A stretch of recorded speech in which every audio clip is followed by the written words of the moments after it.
থাইল্যান্ডের রাজমাতা সিরিকিত মারা গেছেন। দেশটির বর্তমান রাজা মহা ওয়াজির আলংকরণের মা ছিলেন তিনি। দেশটির রাজপ্রাসাদ এক বিবৃতিতে এই তথ্য নিশ্চিত করেছে। বিবৃতিতে বলা হয়, শুক্রবার তার শারীরিক অবস্থার অবনতি ঘটে এবং তিনি চুলালঙ্করণ হাসপাতালে 93 বছর বয়সে শেষ নিঃশ্বাস ত্যাগ করেন। সিরিকিত ছিলেন প্রয়াত রাজা ভূমিবল আদুল্যাদেজের স্ত্রী, যিনি থাইল্যান্ডের সবচেয়ে দীর্ঘ সময় রাজত্ব করা সম্রাট। রাজপরিবার থাই সমাজে অত্যন্ত শ্রদ্ধেয়। ৬৬ বছরের বিবাহিত জীবনে রানী সিরিকিত ছিলেন একদিকে দেশের মমতাময়ী মাতৃমূর্তি, অন্যদিকে ফ্যাশনের প্রতীক।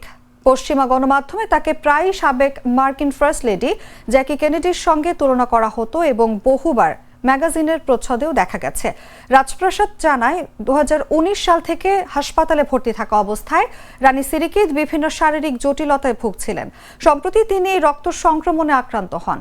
শনিবার সকাল থেকেই দেশটির টেলিভিশন সংবাদ উপস্থাপকরা কালো পোশাক পরেন, যা জাতীয় শোকের প্রতীক। বান্ডেল থাকলে প্রতি সেনমানিতে টাকা বাঁচবে। বিকাশ সেনমানি বান্ডেল কিনে জিতুন প্রতি লেনদেনে।